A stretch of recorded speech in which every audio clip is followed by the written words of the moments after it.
Well, we're back at the camper again.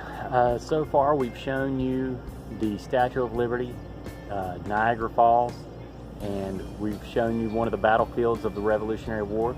And believe it or not, all of this is connected to a kite, one kite specifically, and we're going to tell you all about that today. And then I'm going to show you how to make a kite out of a shopping bag.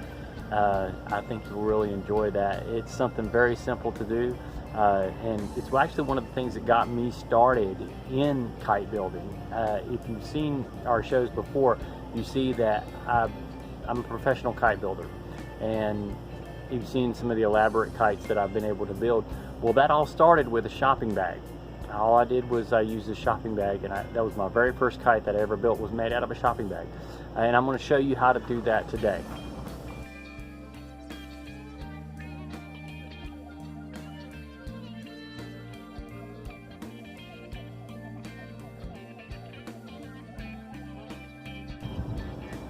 As you know, I'm really fascinated with inventors and people that are brilliant-minded people. And one of the people that I have studied in the past is Benjamin Franklin.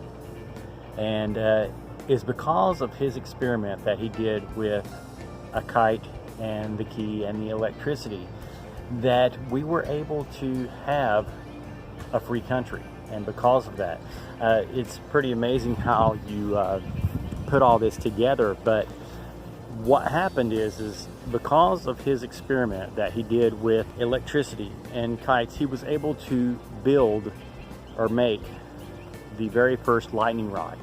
He's the one that invented the lightning rod.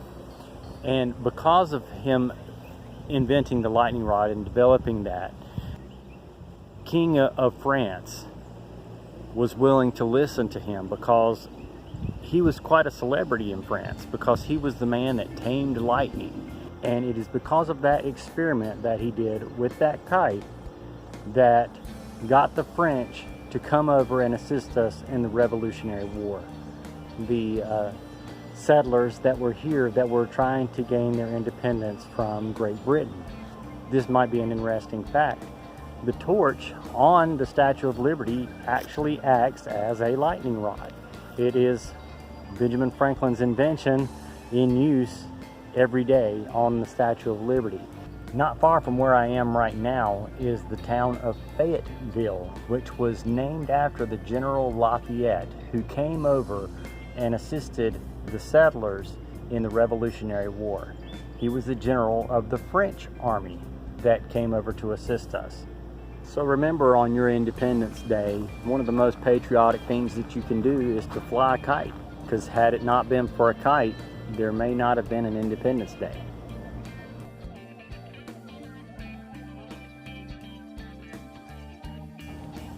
Okay, it's a nice breezy day today, so this might be a little difficult to do building out here, but I'm going to try to do the best I can. In order to make this shopping bag here into a kite, you're going to need some bamboo skewers. You can get these for less than $1, a whole pack of 100 of them for less than $1 at Walmart or a shopping store or something like that. And you're going to need a pair of scissors, some kind of tape, biting tape will do, as long as it's about at least an inch thick or wide, and some kind of string. You can use something that's going to be at least strong enough to withstand the wind. Okay, and I'm laying these on there to keep it from blowing away. But the first thing that you're going to do is, the first thing that you need to do is cut the ends off the handles after you lay it flat like that. And these here can be discarded.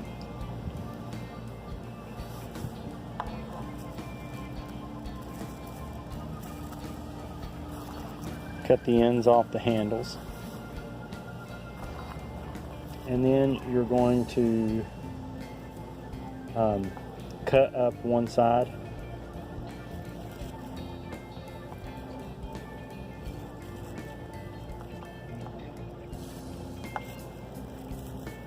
and this you need to save for later. because this is going to be used as part of your tail.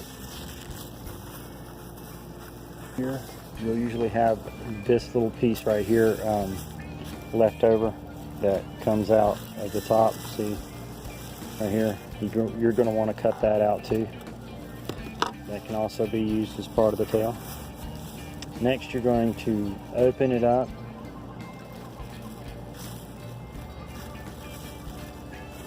As wide as you can. Go ahead and open it up wide. And then what you're going to do is you're going to try and make it lay flat. So you're going to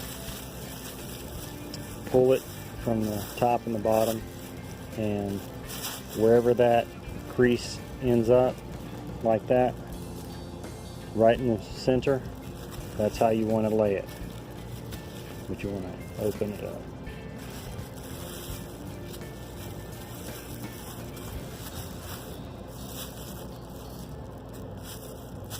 Right there, like that. Just make sure that it's right down the center. One way of doing that is to make sure that these two parts down here at the bottom are even. Otherwise, once you make this into a kite, it'll just fly in circles and it won't actually go up in the air. So you need to make sure that you get everything even. And now we'll take the bamboo skewers, and I like to break off the sharp ends, or even better yet, cut them off.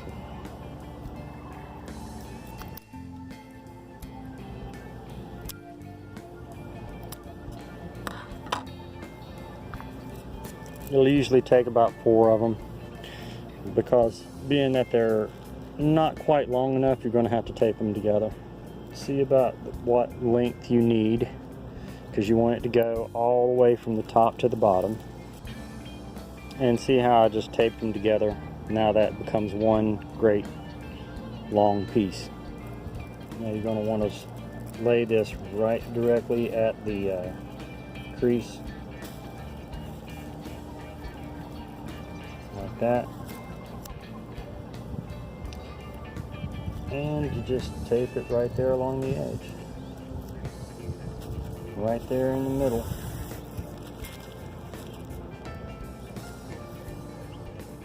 And the next thing we're going to do is the crossbar. And if you're going to use this kite more than once, if you want it to be able to be collapsible, you can put tape, like a set of drinking straws pieces right here at the end, so you can take the crossbar in and out. That way it'll fold up. But today we're just going to tape it directly to the piece here.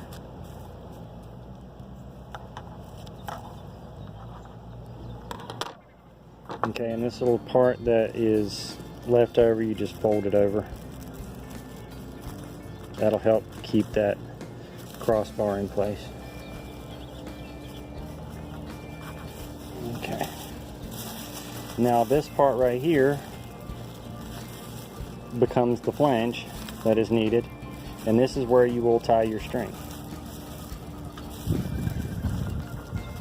And the way that I do it is I just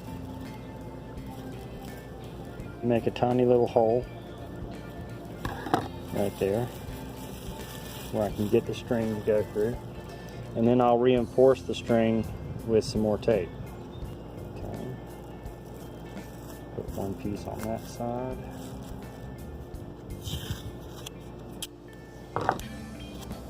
And I'll put another piece on this side.